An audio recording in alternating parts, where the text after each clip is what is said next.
Cool. Good morning. Welcome to everyone. Welcome to yet another session of the Kaleidoscope series, which is Mridula's and mine dream project, where we want to bring everybody's stories, experiences, and talents to this forum and bring to you all a kaleidoscopic range of topics to learn from. This especially is a dream come true for me because this is how I actually envisaged our series, happening in a large space with food and with a lot of bonding after our session and things like that. So I'm really grateful that this actually came true.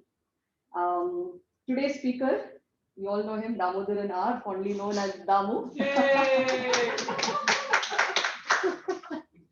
So he is a mechanical engineer from RVC College in Bangalore, and he has 20 years of experience in the software industry.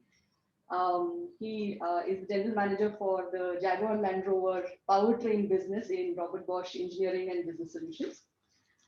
Aside from work, he loves gardening, he loves food, and he can cook quite well as well. And he does sometimes things like to be with his wife, like joining a yoga teacher training course. And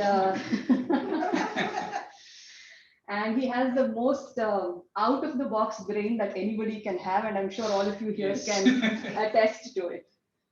So without any further ado, and thank you so much, Damu, for agreeing to do the session, and over to you. Thank you, Akila, for the nice introduction. Maybe we'll close the door because I think we will get a lot of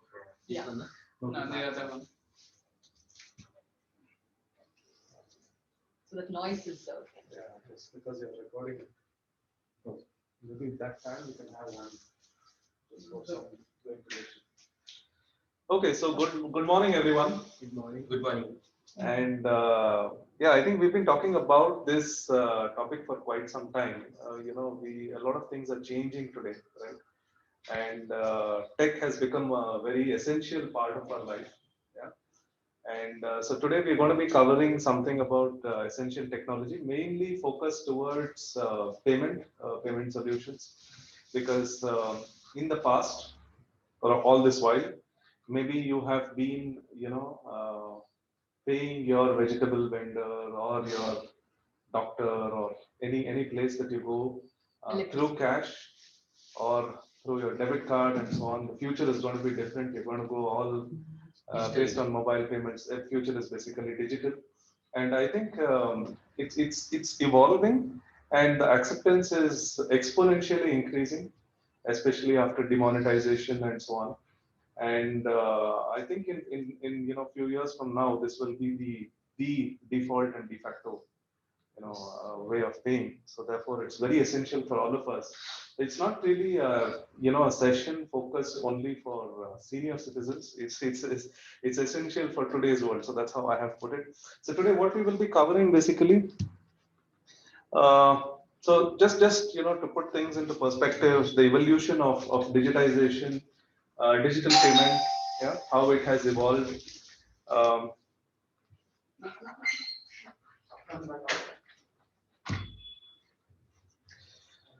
Cashless transactions, yeah. So all these days we've been used to working with cash, and thanks to two major things that have completely disrupted the whole thinking and the acceptance of digital payment solutions. Two things, one has been the demonetization, and the second has been COVID, right? So we'll talk about that, and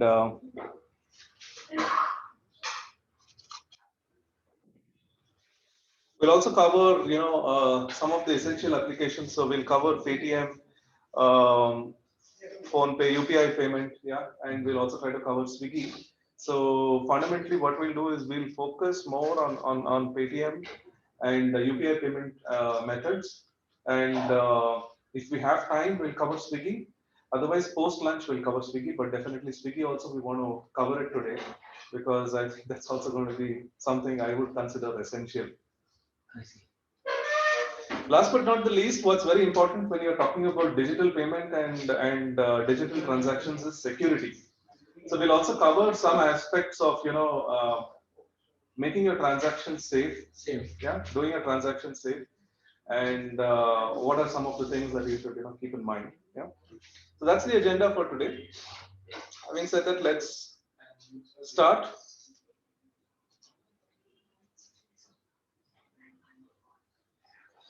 So let's just rewind back and think about the evolution of digital transactions. Yeah.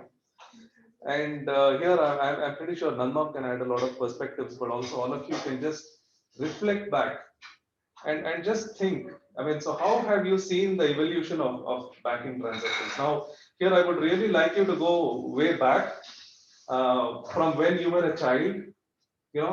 How were you, let's say, transacting? How were you doing banking? And what is it that you have observed has changed over the years? So anybody wants to go? Yeah, please. In the 60s, when I was about 18 years old, our banking was basically mortar and brick banking. That is, it was meant for people who have money, and they had to go to the bank, and we were just wondering. They will say, "We'll give the money back to you, any payments during bank hours." So I was not knowing at that time what is bank hours or not. So we had a bank called the People's Bank in Tirthahalli. And once the bank manager had come to our high school for canvassing SB accounts. That was in 1963. So at that time, he explained to us the various banking transactions and all, mainly about the savings bank account. It was mainly limited to savings and lending to some people whom the bank considered as worthy and credit worthy. So regarding lending part of it, at that time we did not know anything because we were not borrowing anything. But savings bank account since 1962, 63, I know much about it because they had taken us to the bank and they had taken us around. We had seen the bank for the first time when I was in ninth standard. Wow. And they at that time had one scheme also that if you open a bank account with a minimum balance was 5 rupees at that time in SB. And if you open it with 4, you will show the balance as 5. That is 1 rupee as a bonus. So that's the reason why we opened the account. And I still have that old passbook. Sorry, I didn't bring it today here. So I'm very proud of. Then later on, the People's Bank got merged with Syndicate Bank. So years after I joined Syndicate Bank. So it is There used to be a ledger, debit and credit only. Whoever draws the money, debit. Yeah. Whoever debits the money, credit. Right. That ledger used to be tallied before. My sister used to. His sister can complete her work. Yeah. It used to take up to 6 o'clock, 7 o'clock, 7:30. Yeah. Ledger tally agila. So that's about the bank itself. Let's say how banks have evolved. Yeah. If you talk about payment and transactions, so how do you see the evolution? evolution Not is much 1950. All came paperless. Earlier, we used to pay the money by check By check. or demand draft Yeah. or pay order, Yes. whatever. Yes. All paper. Yeah. But nowadays it is it's completely digitalization. So all cashless and paperless transactions is happening. So nowadays this today's world, this kind of when it is moved to digitalization, this is very important to know everyone. So how to make the payment using mobile or Yeah. Even today, laptop. I am sending the money to this temple by EMO. Yeah. 500 rupees cash will be. Yeah. Cash and then Right. 20 rupees or something charges. They'll send by EMO.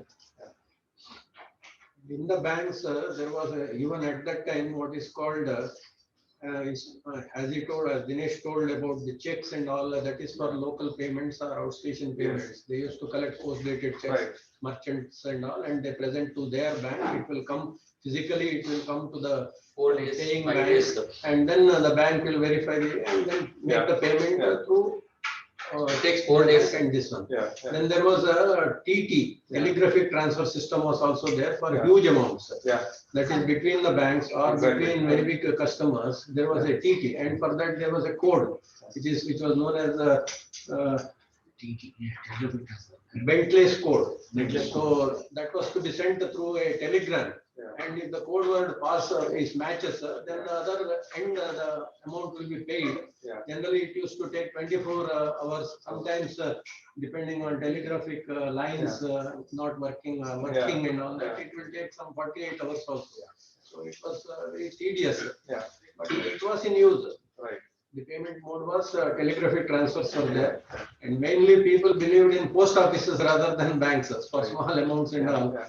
As Babaji told, it was a money order, and later on it became now EMO and all that. Right. Right. So that was the way the transactions were carried out. Yeah. Yeah.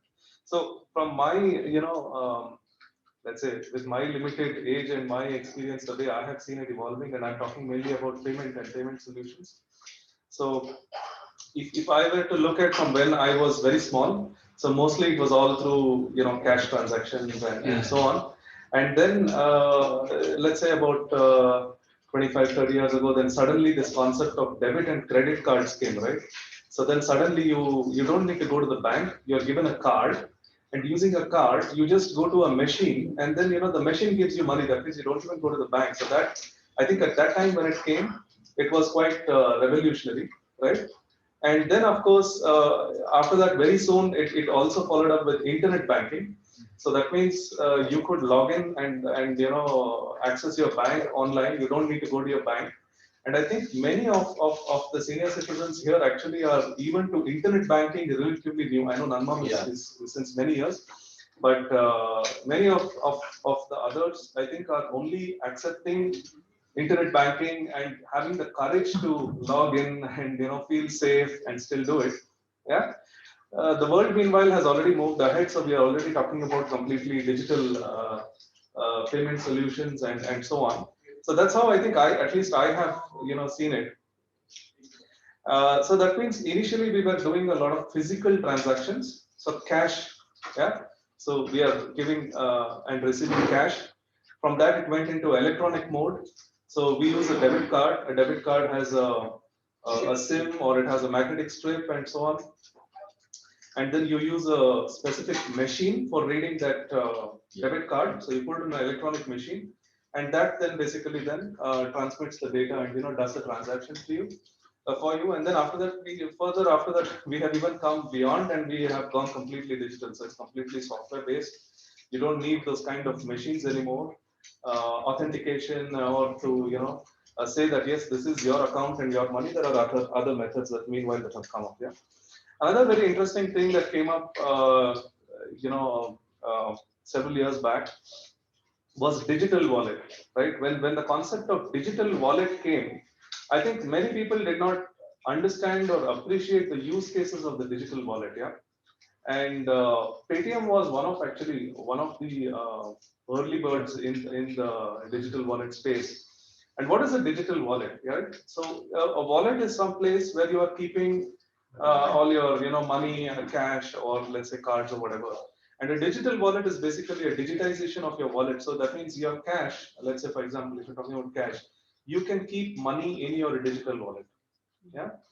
And if you look at what Paytm is basically a digital wallet solution. So your Paytm is also called as a Paytm wallet. So you can load money from your bank, put it into your Paytm wallet. Yeah. The Paytm virtual digital wallet has that currency or has that money. So this is a digital wallet, right? When the digital wallet was introduced, people did not envision it to that level. How can this be used? Firstly, secondly, also because of acceptance. Fine, I will put money into my digital wallet. Hey, if I have currency, at least I can pay somebody with a currency. What's the use of putting it into a digital wallet, right? I put it in, it's sitting in some Paytm app. What should I do with that? Of course, there were people who were also accepting. It grew over the years. But I think initially it took a lot of time, and Paytm was accepted, and it started becoming a more niche, acceptance, method for payments, and eventually, it grew. But what really helped, was several things such as demonetization was one of them. Yeah. Now, given a situation where you don't have access to hard cash, Exactly what demonetization created, right? You don't have access to cash so easily. You have money in your bank account. It's not that you don't have money, but you don't have the physical currency. But you need to buy. You need to buy your essentials and so on. Then what do you do? So that's where this whole cashless transaction, as we call it, or digital transactions, really kind of took off, and that's where the acceptance in India really grew. And today, for example, I don't carry more than 500 or 1,000 rupees in my physical currency in my physical wallet. Yeah, everything is digital. I have my debit card and all my complete bank account and my entire cash balance available to me digitally on my mobile phone, and therefore I don't really need to rely on cash. Secondly, uh, if I even go by auto, for example, yeah, and let's say that the amount is 58 rupees, yeah. Yeah. How will you pay 58 rupees? You give and then you have to get back change. All that hassle is there. I just pay through the digital wallet. Yeah. And this is very easy. Yeah. Auto, yeah, Auto. yes, They have Auto. this, everywhere. Even for buying onions, 1 kg ಈರುಳ್ಳಿ ಕೊಡಿ sir ಎಷ್ಟು 18 ರೂಪಾಯಿ sir cash ಬೇಡ sir change ಇಲ್ಲ ನನ್ನ ಹತ್ರ ನೀವು ಹೋಗನೆ UPI transfer ಮಾಡಿ he gives you Google Pay number. This is, I'm not exaggerating, this is in this area everybody takes only digital. There's hardly people using cash. Yeah. in our area also. Yeah. Anywhere, Auto ತೊಳ್ತಾರೆ ನಮ್ಗೆ. because in the back they will be having Yes. Yes. that QR code. Exactly. You just scan it and see. Anywhere, any shop, your local vegetable shop, the guy who is coming to sell you even kotamari sappu, ask him, 5 rupees. Google Pay number idea, Paytm number idea. He will give you 100%. 100%. Because, Actually, sorry, just to interrupt. One of the things that was interesting for us to know was why such people also accept digital payments is when these policemen come and ask hafta from them. Yeah. They don't have any cash to give to the policeman anymore. Mm. So they prefer it in digital so that, they it's in the digital wallets. That helped them also. I think the policemen have also. Now a policeman can say, no, now a policeman can say, give it to my this thing. But then all these transactions are tagged. Recorded. They're tagged. and that brings me to the next important point, why all of us should also support this digital revolution. Because in digital, you are always leaving a trace. There is always a trace. You see, the cash, say for example, two people want to exchange money, it can be done in a closed room. Yeah. So what happens is sometimes cash exchange need not be used always for the right purposes, right? It may be used for a lot of black money, a lot of illegal things which are not notified to the government. It indirectly, will affect the tax collection and things like that. So therefore, through digital, what we are indirectly doing is we are bringing the entire nation into this bracket of, the accounting and transparency and stuff like that. Yeah. Apart from demonetization, what actually also additionally helped was this entire what you're going through in COVID, right?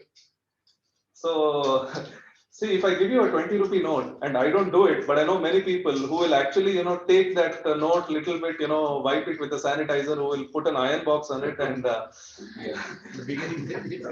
yeah. So there is a certain, due to COVID, also a certain hesitancy to accept cash. That also, is accelerated further the acceptance of cashless transactions. Okay. So after some time, printing of currency will be stopped. I think. Absolutely. I think it may come that way. Yeah. So let's look at now authentication. Yeah. Just think about it. Yeah. And we spoke about different payment methods and different transaction methods, right? We spoke about, from cash going to debit card to internet banking, and today we're talking completely digital payment solutions. And if you think back, even from right back then, how was authentication done?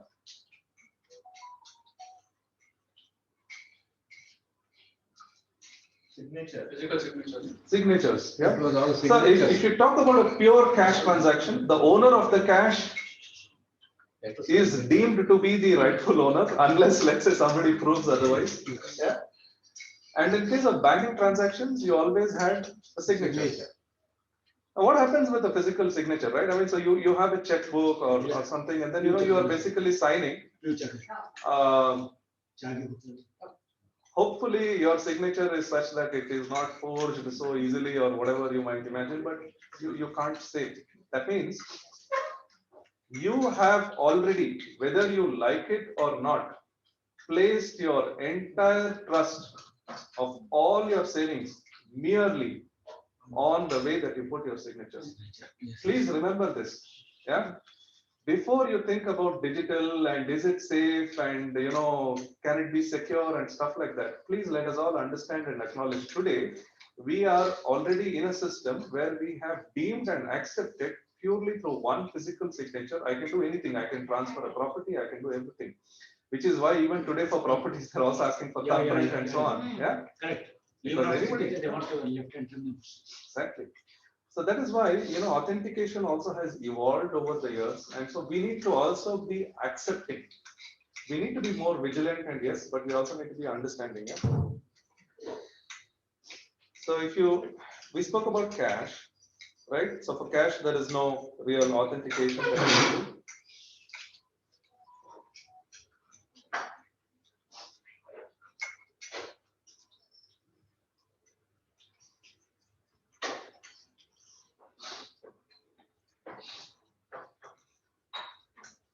Let's talk about credit card. All of you have used credit cards, and probably some of you have used credit cards also in the 80s and 90s. I still remember Daddy having a Citibank credit card. How was credit card transaction authenticated those days? There was a PIN pass- number. There was no pin, nothing. There was no PIN, Just a signature, just a signature. Yeah. and anybody could sign. Yeah. Actually, when I started using, there was a pin, PIN, okay. and we used to put the pin and then Okay. authenticate it. Okay. I still remember when Daddy, once he had gone to Raymond's and I think he was purchasing some garments and he gave the Citibank credit card, and what they used to have is they used to have these dual Xerox papers kind of thing. They have a machine. They will, press it like that. It takes the imprint of that, and then all he has to do is sign. And of course, if they want to authenticate, they have to call. You have to call the bank and say this is the transaction, and then they will say yes, it is valid.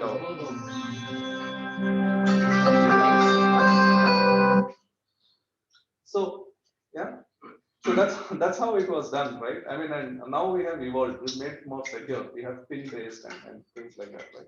Even with the authentication of the pin also, they used to take a signature earlier Yes. on the slip. the physical slip. Yes, exactly. Then it was just noted there that no authentication is required. Yes. So it is another development that has been. Exactly. Now let's talk of debit card. Yeah. The debit cards, again, I think all of you know you need to enter a PIN. Yeah. And even with the PIN, the debit card technology has also been evolving over time. So initially you used to have debit cards that only had a magnetic strip, right? And then there are people who know how to, let's say, duplicate that and stuff like that. So now you have debit cards which have a small chip in it, right? So that is electronically storing data in the encrypted format. And when you want to use your debit card, you're authenticating it by entering a PIN, and the PIN is known only to you. So you have to understand now your PIN is equivalent to your signature, Yes. right? So because with the sign, you are basically authenticating or authorizing the person to take that money from your account via the check or the demand draft, whatever it was. Now you're doing the same thing through the PIN. So now is the question, it's, and this is what you need to understand. If your PIN is equivalent to your signature, should you really be disclosing it to anybody? Yeah.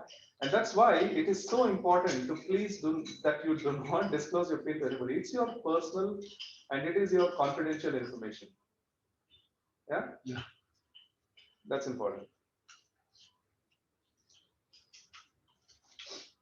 One mistake many elders do is whenever they send a debit card or a credit card even, Yeah. to bring cash from an ATM because they cannot go for some reason. At least for some family members, they Yeah. will tell, Yeah. this is a pin, you bring 2,000 rupees, 5,000 Yeah. rupees like Yeah. that. So it becomes a habit thereafter that somebody else also Yeah. may tell. Yeah. So it is better to avoid Absolutely. telling a pin to even family members Absolutely. unless it is absolutely necessary. Essential. Absolutely. Okay. Maybe like in a sickness or something. Correct. Then we come to internet banking, right? So internet banking, how are you authenticating? Internet banking, you log into your website and you log in through a password, right? And that means you are using the password as the mechanism to log into your bank. Additionally, some banks, if they detect a change in pattern, they will also ask for a second authentication. So they will ask you for a PIN which is coming on your mobile. So that means there are two.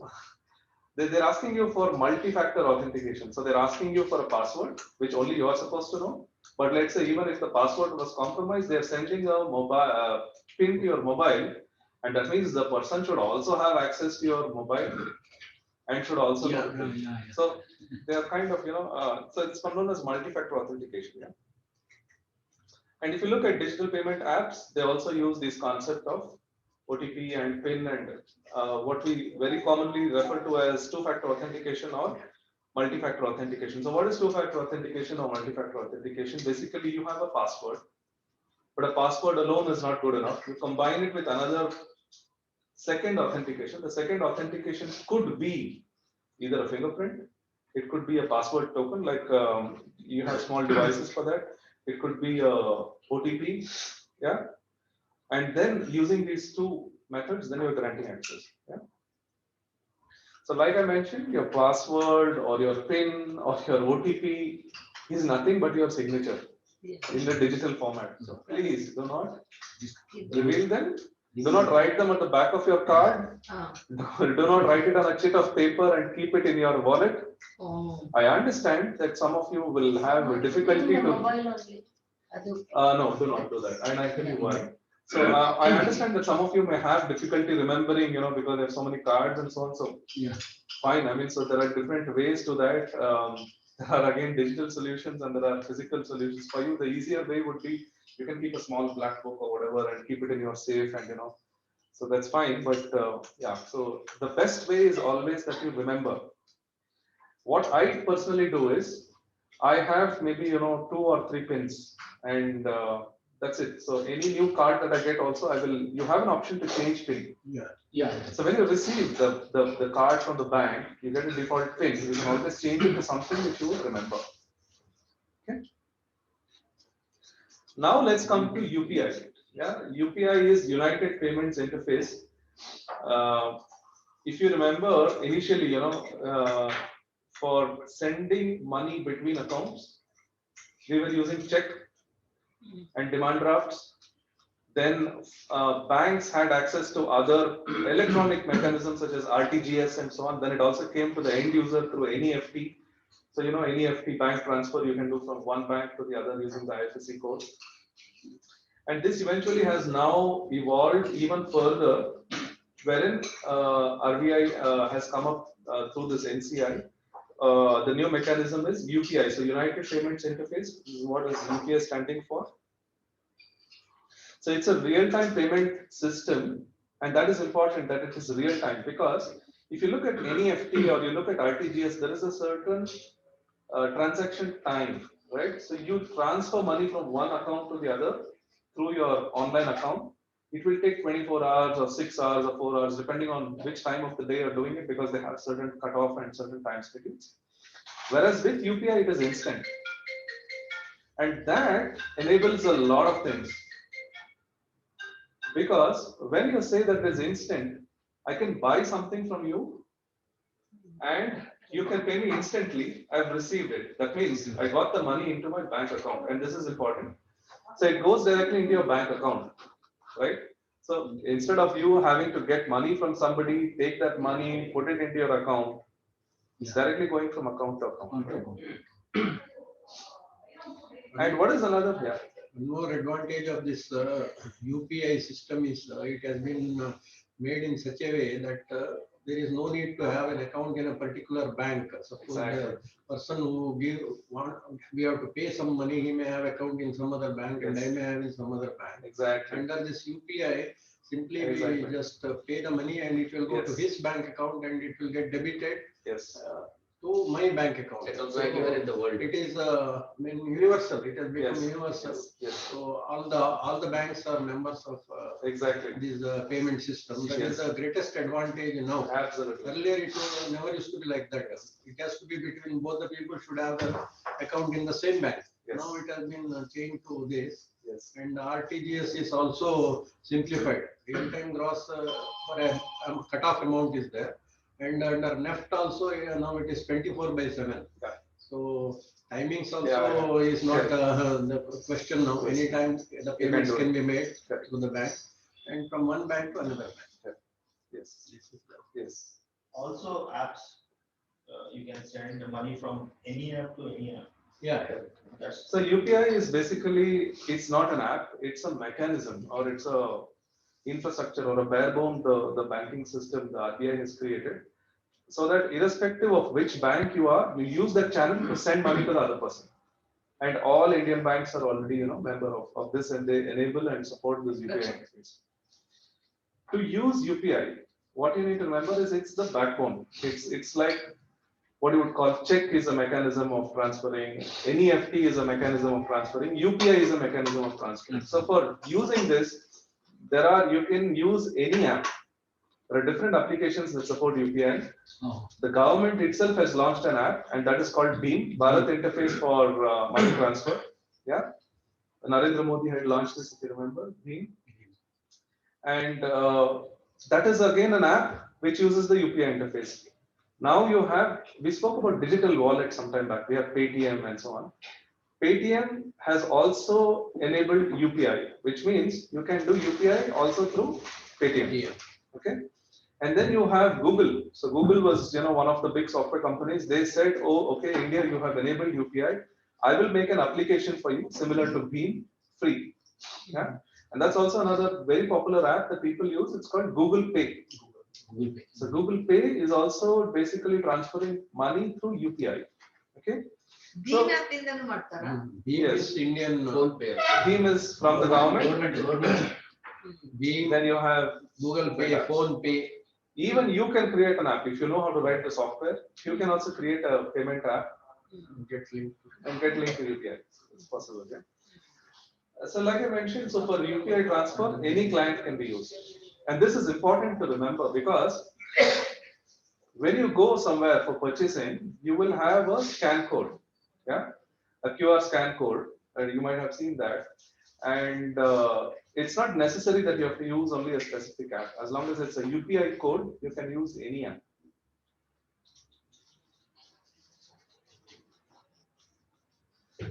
Next we come to, You just want to know how the QR code works. Yeah. It can be, you can elaborate it later on also. Yeah. We just scan the QR code Scan, and the yeah. payment gets settled Yeah. with this UPI. But Right. how does the QR code created? Yeah. Technical maybe, you can tell it later. yeah. Step one. We'll come to that later. Yeah. So next coming to virtual payment. Next coming to virtual payment address. So all these days, for transferring money, you had to reveal your bank account number. You have to tell your IFSC code. You have to tell in which account in which branch you have kept the account. To a certain extent, you're kind of revealing some level of personal details, isn't it? So you're doing that.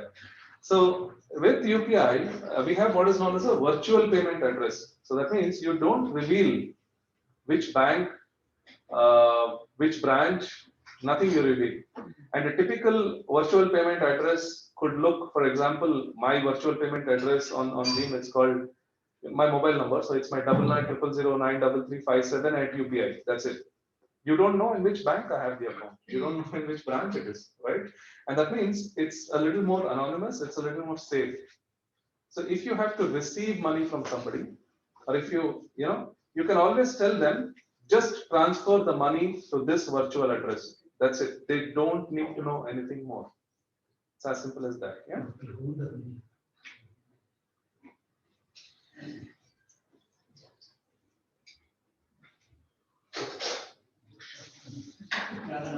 So you can also transfer.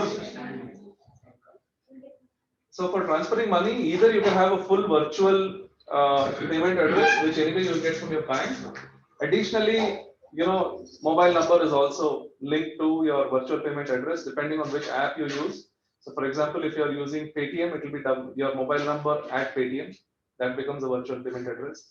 If you are registered on whichever app. So each phone pay, for example, uses that YTL and so on. Yeah. So you can also use UPI for transferring money to another person using account number and IFSC. So that means the other person to whom you have to transfer does not have a virtual payment address, does not have UPI. He gives you the account number. You can still use the UPI mechanism for transfer. That means you can still use your Google Pay or Paytm, whatever it is. Yeah. And the government has also enabled that you can send money purely based on Aadhaar number. So that means if you know the other person's Aadhaar number, the bank account that's linked to the Aadhaar number also is government has given the option that you can also transfer to the bank account linked to the Aadhaar. The last one is the most common, what you will see. So you will see a QR code, you go to some shop and he'll show you some printed code and he'll tell you, "Idike transfer money, sir." So you just open your app and we will go through that in the practical session now. Scan the code and you can transfer the money to that person. Yeah? So coming to UPI apps, like mentioned, so most of the digital payment apps, digital wallet apps, yeah, whether it is Paytm or PhonePe, yeah, also support UPI transfer. Yeah, and you can use any of the UPI based app for your UPI transactions. The most popular, like I mentioned, Paytm, PhonePe, Google Pay, and Bheem. And here on the right side, you can see a list of all the different apps. So you have even, everybody tried it, yeah. So you had Airtel at one time, Airtel Money, they called it. Amazon is into UPI, yeah, Bheem, Google Pay, and there are a couple of others as well. Jio also has, and so on, yeah.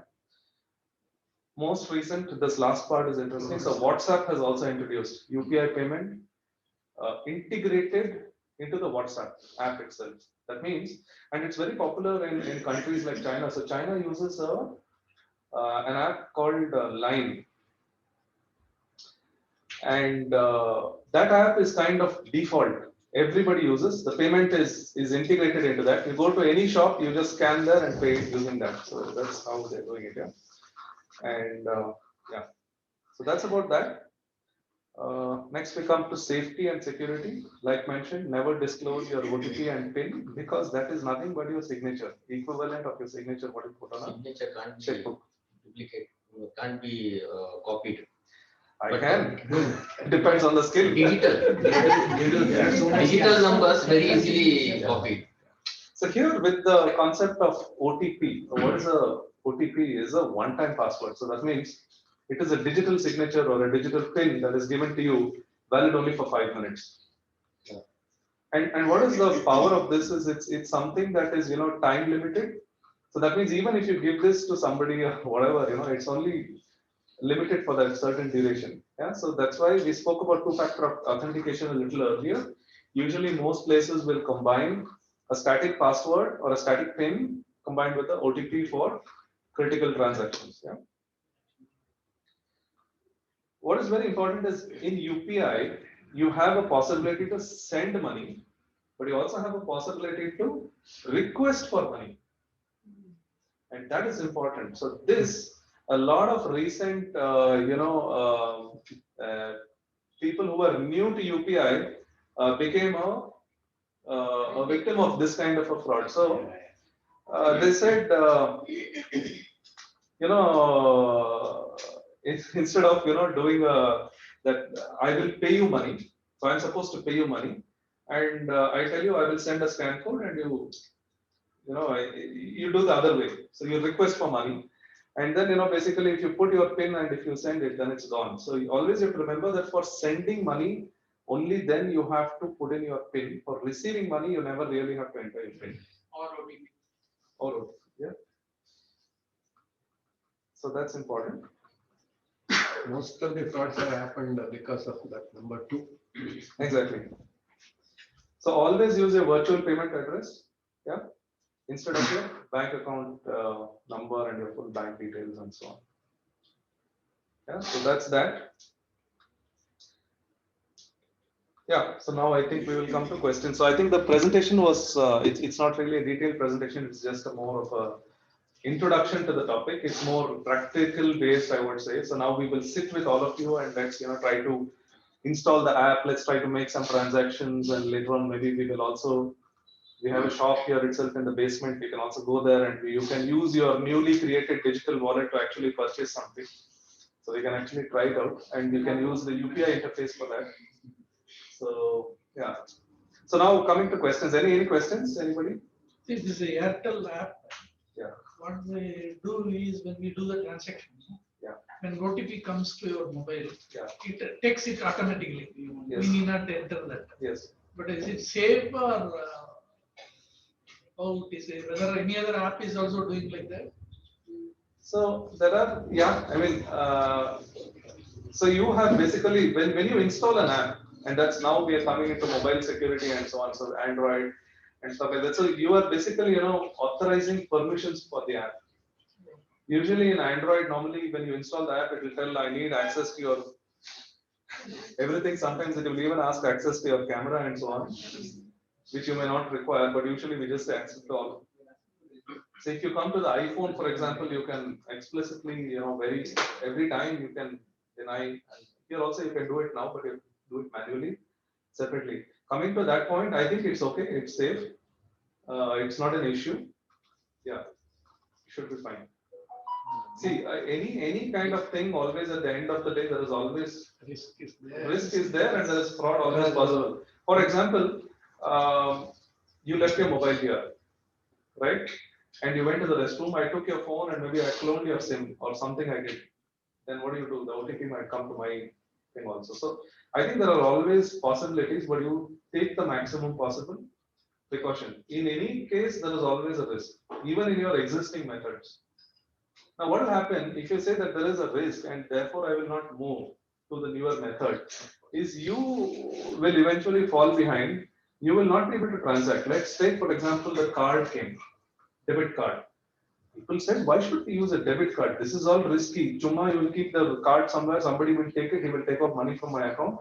I will use only cash. And today, for example, after you had your demonetization and so on, people slowly started removing their cards and slowly started, So it's going to become the default, whether you like it or not. So it's best that you adapt, become more aware, become more vigilant, and be, The other day I just tried traveling for the first time after the COVID in our metro. I wanted to load my card, that is a metro card, because they are allowing only card, not the token they are issuing. So I had not taken my ATM card. I just gave the cash and asked to load it. They said, cash is not acceptable, you bring your card. So next time I have to take my card to load my metro card also. So that means if I had gone with nil balance, I cannot travel. Because some balance was there. even if you have cash. Yeah, even if I have. Even if you have cash. So many places they accept only this. Even our barber also, he will keep. He has kept. This is the new thing, and because especially now because of COVID, people are not taking cash. I have also had the same experience. Because we have to take the change and then. Generally, all of them will take a debit cards. Debit card has its own disadvantage. My grocery shop, bakery, car, medical shop. Absolutely. Most of the people will take it. But what I'm saying is it is evolving already into the next stage into pure digital payment. Because even with the debit card, you need the machine. I have to go there and do it. And if you think of the guy who's selling you onions on the road, He will not be able to. he will not be having debit card in the possibility because you need that machine. And you need a QR code it has. The QR If you code. talk about Secondly, for making payment, I'm going to the Bangalore one. Now, if I adopt all these things, learn all these things, and that I is the, can make payment sitting at home. you can do it at home. So I still remember, mommy always used to tell one of my main tasks is to go and pay bills. Yeah. I'm going paying electricity bill, water bill, this Water bill, bill, that yeah, bill. So you think that we don't get bills? See, at the end of the day, you can use your time more effectively. sitting from your place, and today we're going to install Paytm. So I'll show you also how to pay bills through Paytm. All of your bills you can pay through Paytm. Electricity. Every single bill, and Yes. that's a convenience. Please It is think about it, because now, Easy and safe. Yeah. absolutely, Not just bills, you can pay your LIC premium also on. Everything. Ah, okay, okay. LIC premium also. everything you can do. Mridula has a question. Mridula, Samu, I heard a comment earlier that UPI allows you to pay across apps. Does that mean if I have a Paytm and somebody else doesn't have Paytm but has Google Pay instead, I Yeah. can pay from my Paytm to Google Pay and that's okay? Yes. It's a little more of a technical question. Shall I? So you need a virtual payment address at the end of the day. So Paytm will create a virtual payment address for you. So your virtual payment address is 9900, whatever your mobile number at Paytm. Google Pay, on the other hand, does not create a virtual payment address for you. Yes. It does? It does. What is it called? It is your username @ whatever bank you have, OK Axis, OK SBI, OK ICICI. So, Madhulaka, what happens is you're not paying from app to app. You're transferring money.